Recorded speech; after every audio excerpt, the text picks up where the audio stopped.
Let's talk about the choices you make every single day.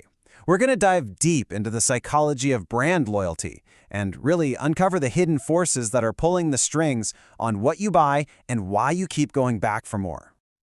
I mean, really think about it for a second. That coffee you grab every morning, the phone in your pocket, maybe even the car you drive. Why that one? Is it a choice you're actively making, or is it something deeper, something happening just beneath the surface? Okay, so get ready for a number that might just blow your mind. Neuroscience tells us that a staggering 90% of our buying decisions, they happen subconsciously. Yeah, that means most of the time it's not some logical pros and cons list driving us. It's pure, raw emotion and gut feeling. And that right there is the magic of emotional branding. It's this whole art of creating a bond that goes way beyond just a simple transaction. We're not talking about just selling a product anymore. We're talking about selling a feeling, an experience, a connection that makes a brand feel like it's a part of you. So what is actually going on inside our heads to create these incredibly powerful bonds? Let's dig in and explore the deep psychological roots of why we get so attached to brands in the first place. You've probably seen this pyramid before, right? It's a classic, Maslow's hierarchy of needs. And here's the thing. The best brands on the planet don't just sell you something to check a box. No way. A car company doesn't just sell transportation, it sells safety. Apple doesn't just sell computers, it sells a sense of community, of belonging. A luxury watch doesn't just tell time, it sells status and esteem. They're all tapping into our most fundamental human drives. And this, right here, this is the real secret sauce. It's something called self-congruence theory.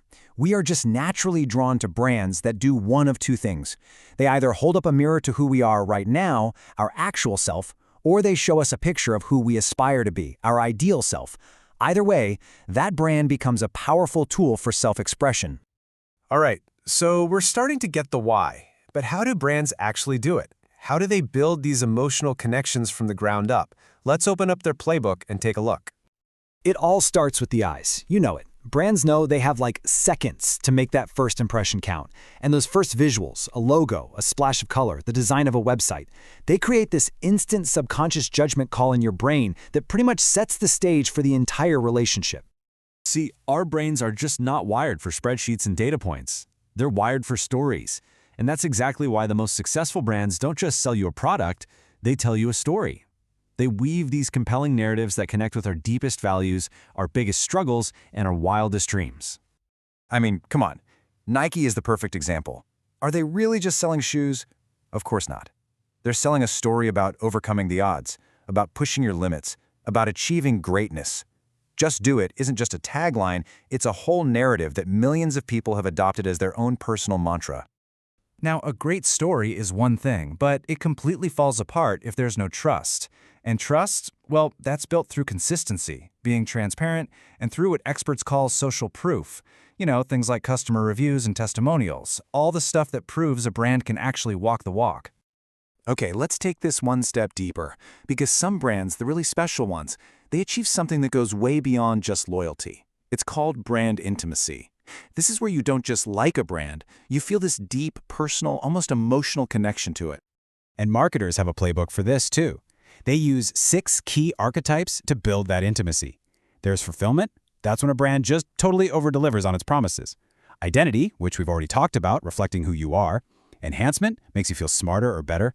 Ritual is that coffee you absolutely cannot start your day without.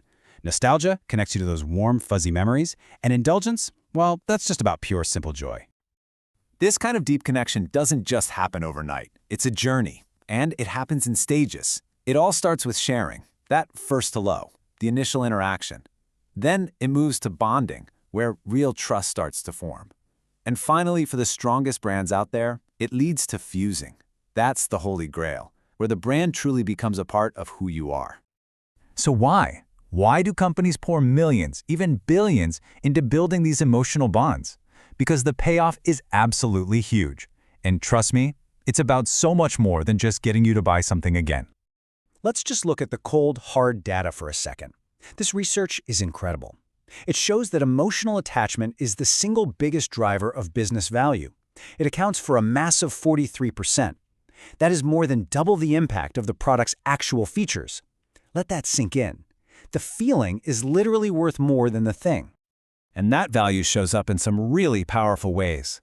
Customers who feel that emotional connection, they'll happily pay more. They will jump online and defend the brand from critics. They'll even forgive the brand when it messes up.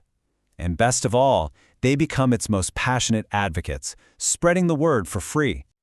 So when you've got this deep well of loyalty and trust, you can start to leverage that power to grow. But this is where things can get a little tricky. How far can you really stretch a brand before it snaps? Well, there are two main ways to go. You've got brand expansion, which is pretty straightforward. It's like taking your awesome coffee shop and opening a new one in the next town over. But then there's brand extension. That's where you take your trusted brand name and slap it on a totally new kind of product. Here's a textbook example of when it goes right. The Snickers ice cream bar. It just made sense, didn't it? They took all the things we love about the candy bar, the chocolate, caramel, peanuts, and put it in a new form. It was a natural fit that used all the trust they'd already built. But oh boy, it does not always go that well. Anybody remember Lifesavers soda? Yeah, probably not. The problem was the jump was just too big. The idea of drinking candy felt kind of weird to people.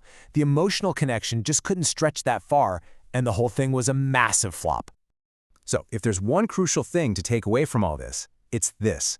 Real, lasting brand loyalty isn't something you can just buy with a clever ad or in discount. It has to be earned.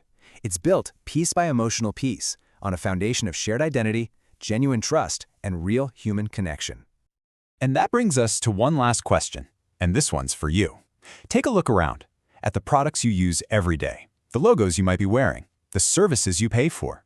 Which of them have actually gone beyond being just a simple transaction and have truly become a part of who you are?